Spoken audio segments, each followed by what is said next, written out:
வணக்கம் நண்பர்களே, book idea சேனலுக்கு உங்களை வரவேற்பது ரொம்ப மகிழ்ச்சி. நான் பார்த்தீங்கன்னா சித்தர்களுக்கு அழிவில்லை அப்படிங்கிற ஒரு பகுதியில் பேசிக்கிருக்கேன். இதுக்கு முன்னாடி சித்தர்கள் அதிகமாக கோவப்பட மாட்டாங்க, அதிகமாக பேச மாட்டாங்க அப்படிலாம் பார்த்தோம். இன்றைக்கி நம்ம பார்க்க போகிற விஷயம் என்ன அப்படின்னு கேட்டிங்கன்னா, மனித உடலில் பிரபஞ்ச சக்திகள். இந்த பிரபஞ்ச சக்திகளை பற்றி நமக்கு சித்தர்கள் என்ன கூறியிருக்காங்க, நம்ம உடம்புல பிரபஞ்ச சக்திகளுக்கு நமக்கு என்ன சம்மந்தம் இருக்குது, நம்ம பிரபஞ்ச சக்திகளான அதிகமாக பார்த்திங்க அப்படின்னா ஐம்பூதங்கள், ஐம்புலன்கள்.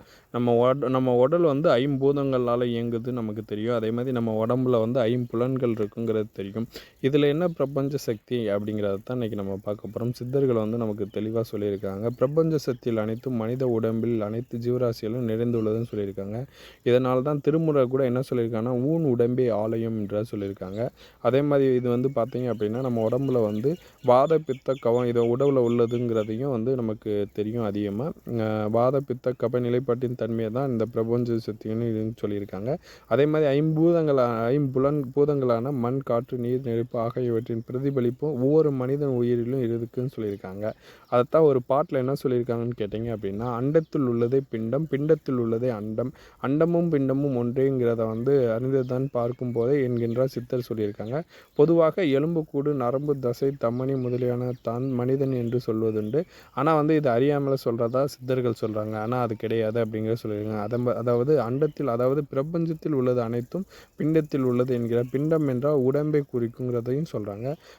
பிரபஞ்ச சக்தியான உடம்பில் கரு உற்பத்திக்கு முக்கிய காரணமாக இருக்குதுன்னு சொல்கிறாங்க. அதே மாதிரி சுக்கிலமும் சுரோதினமும் இணையும் போது தான் காற்று, நீர், நெருப்பு மூன்று சேர்ந்து மண் உருவ கொண்டு உள்ளடாய் மாறி உயிர் சேர்ந்து வாதம், பித்தம், கபம் என நிலைப்படுகின்றதுன்னு சொல்கிறாங்க. இவ்வாறு பஞ்சபூதங்களில் அமைந்துள்ள உடலானது உலகில் உள்ள அனைத்து தாது பொருட்கள், தாவர பொருட்கள் அனைத்தும் சங்கமாகிறதுன்னு சொல்கிறாங்க. அதே மாதிரி மனித உடலில் ஐம்பெரும் பூதங்கள் அடங்கிய சிறிய பிரபஞ்சம் என்று சித்தர் கூறுறாங்க. மேலும் மனித உடலில் உள்ள ஒவ்வொரு உறுப்பும் பிரபஞ்சத்தில் உள்ள பொருட்களோடு தொடர்புடையதாகவும் சொல்கிறாங்க. இதை நம்ம எப்படி சொல்லலாம் அப்படின்னு கேட்டிங்கன்னா, சூரிய சக்தியை நமக்கு இதயமாகவும், சந்திர சக்தியை மூளை நரம்புகள் பகுதியாகவும், செவ்வாய் சக்தியை பித்தப்பை, ரத்தம், சிறுநீர் என்றதை வச்சு சொல்கிறாங்க. அதே மாதிரி சுக்கிரனை என்ன சொல்கிறாங்கன்னா இடுப்பு பகுதி, புதனை நுரையீரல் பகுதியாக சொல்கிறாங்க. குரு வியாழனை என்ன சொல்கிறாங்கன்னா கல்லீரல் பகுதியாகவும் சொல்கிறாங்க. சனீஸ்வர பவனை என்ன சொல்கிறாங்கன்னா மண்ணீரலாகவும் சொல்கிறாங்க. அப்படியே மனித உடலானது கிரகங்கள், கோள்கள், நட்சத்திரங்கள் ஆதிக்கத்தை பொறுத்து மாறுபடுதுன்னு சொல்கிறாங்க. அதே மாதிரி பார்த்திங்கன்னா பிரபஞ்ச சக்தியை அடைந்த சித்தர்கள் என்ன சொல்கிறாங்க, சித்தர்கள், ஞானிகள், ரிஷிகள் இந்த கோள்களின் ஆதிக்கத்தை மாற்றியும் நட்சத்திரங்களின் தன்மையை மாற்றி அமைக்கும் சக்தி பெற்றவர்களாக இருந்திருக்காங்க. சில சமயங்களில் இவற்றின் மாற்றங்களை ஏற்படுத்தி இயக்குவர்களுக்கு இவர்களை பிரபஞ்சத்தின் மனிதன் முதன்மையானதாகவும் அவன் தன்மைத்தனை அறிந்து கொண்டவர்களாகவும் இருந்திருக்காங்க. இதையே ஔவையார் அரிது அரிது மானிடாய் பிறத்தல் அறிந்து பாடியிருக்காங்க. இதனால் தான் மனிதன் ஐம்பெரும் பூதங்களை அடைக்காலும் சக்தியை பெற்றிருக்கான். இயற்கையின் போக்கை இயக்கவும் மாற்றவும் வல்லவன் ஆகின்றான் மனிதன். இன்னைக்கு நமக்கு எல்லா விஷயத்தையும் கண்ட்ரோல் பண்ணக்கூடிய சக்தி மனிதனுக்கு இருக்குது அப்படிங்கிறத இதிலேருந்து நம்ம தெரிஞ்சுக்க முடியும். மனித உடம்பில் உள்ள ஒவ்வொரு நரம்பு மண்டலம் ஆதரவு தொடர்புள்ளது போல் ஐம்பூதங்களின் ஆதிக்கம் மனித சக்தி நிறைந்துள்ளதாக சொல்கிறாங்க. மனித பூதங்கள் அடங்கி முடிகிறது. இதைத்தான் சித்தர்கள் பல நூல்களில் ஜோதிட சாஸ்திரம் மனிதனுக்கு கோள்களின் மாற்றங்கள் ஏற்படும் பாதிப்புகளை பற்றி நமக்கு துல்லியமாக சொல்கிறாங்க. நமக்கு இன்றைக்கி நிறைய இடத்துல எனக்கு இன்றைக்கி இதாக இருக்குது, என்ன சொல்கிறது, குரு பயிற்சி நடந்திருக்கு, சனி பயிற்சி நடந்திருக்குன்னு சொல்லிட்டு நம்ம ஜாதகத்தை எடுத்துகிட்டு நமக்கு என்ன இது பண்ணணுமோ அதுக்கேற்ற மாதிரி இன்றைக்கி நம்ம போய் பார்க்குறோம்ல.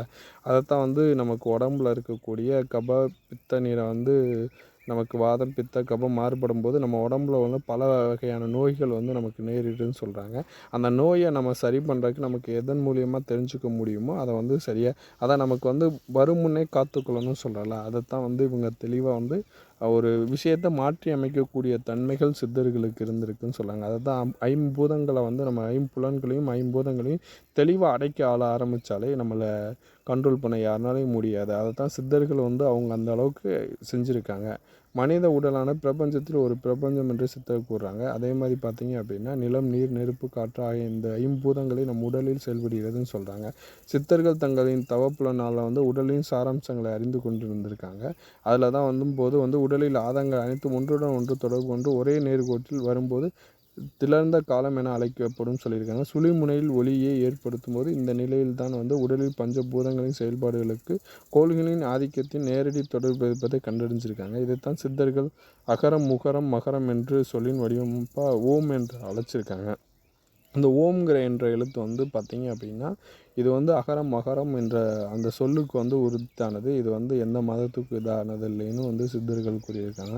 அதனால தான் தமிழ் மொழியில் ஆ என்ற எழுத்தை முதல் எழுத்தாக கொண்டிருக்காங்க. திருவள்ளுவர் கூட என்ன சொல்லியிருக்காருன்னு கேட்டிங்கன்னா, திருக்குறளில் அகர முதல எழுத்தெல்லாம் ஆதிபகவன் முதற்றே உலகுங்கிறத தான் முதல்ல அவர் மென்ஷன் பண்ணி கொண்டு போயிருக்காங்க. சில திருவள்ளுவர் இறைவணக்கம் பாடல் என்று கூறுவார். ஆனால் இது வந்து அகரம் சொல்லை இறைவனின் வணங்கும் முதல் சொல்லாகும். மனித உடலில் பிரபஞ்சத்தை நன்கு அறிந்து அதனை முதல் குரலில் முதல் வரியாகவும் இறைவணக்க பாடலாக பாடியுள்ளாருன்னு சொல்கிறாங்க. அறியலாம் மனந்தானே உயர்ந்த வாளாகும் அண்டங்கிறது நேர்த்தியாகும் முக்தி. இந்த மாதிரி வந்து ஒரு சில பாடலையும் வந்து முக்கோண நிலையத்தாம் சித்தர் வந்து பாடலில் வந்து பாடியிருக்காங்க. அதில் வந்து பார்த்தீங்க அப்படின்னா இம் என்ற 3 வந்து சொல்கிறாங்க.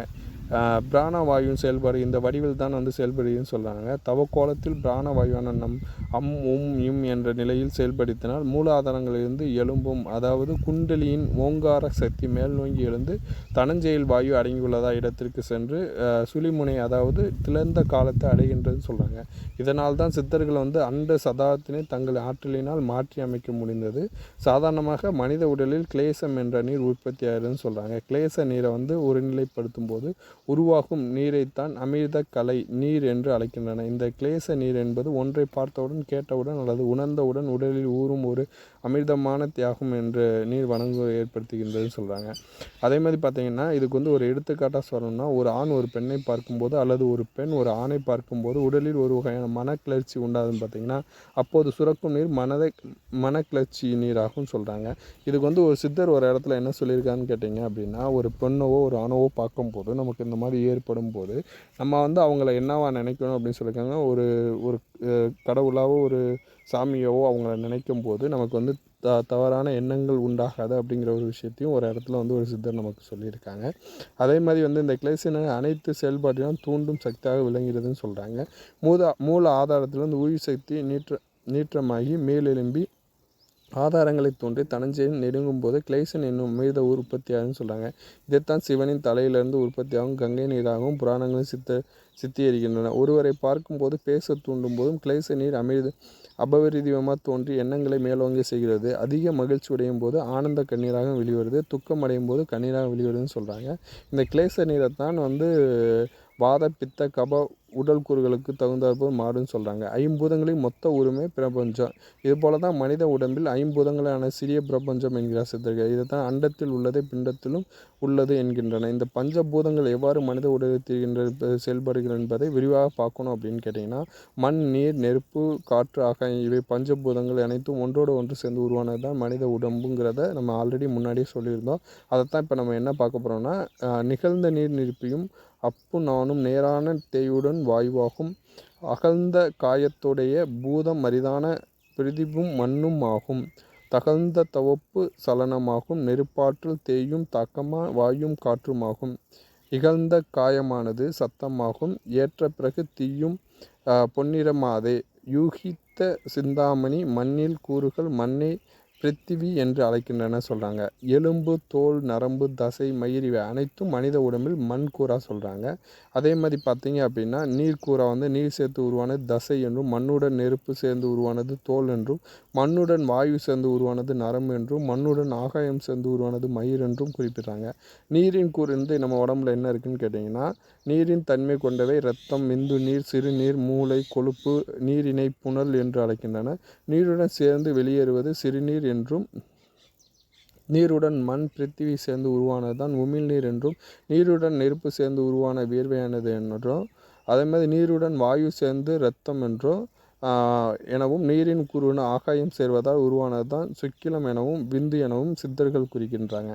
நெருப்பின் கூறு உணவு தூக்கம் அச்சம் சேர்க்கை சோம்பல் முதலிய நெருப்பின் கூறுகளாகும். நெருப்பை தேயு என்று அழைக்கின்றன. நெருப்பு கூறுடன் நெருப்பு சேரும்போது தூக்கம் ஏற்படுகிறது எனவும், நெருப்புடன் மண் சேரும்போது பசி உருவாகிறது எனவும், நெருப்புடன் நீர் சேரும்போது தாகம் ஏற்படுகிறது எனவும், நெருப்புடன் வாயு சேரும்போது அச்சம் சோம்பல் உருவாகிறது எனவும், நெருப்புடன் ஆகாயம் சேரும்போது ஆசை சேர்க்கை உருவாகிறது எனவும் குறிப்பிடுறாங்க.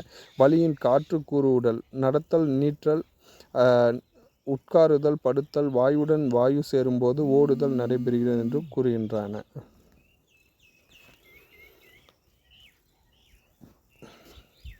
இந்த மாதிரி சித்தர்கள் இன்று நமக்கு வந்து நிறைய விஷயங்களை கூறியிருக்காங்க. நமக்கு வந்து பஞ்சபூதங்கள் நிறைந்தது தான் உடம்பில் உள்ள கூறுகள். நம்ம உடம்ப வந்து சரியாக பேணி காத்தோம்னாலே நமக்கு வந்து எல்லா விஷயமும் நன்றாக நடக்கும். நன்றி நண்பர்.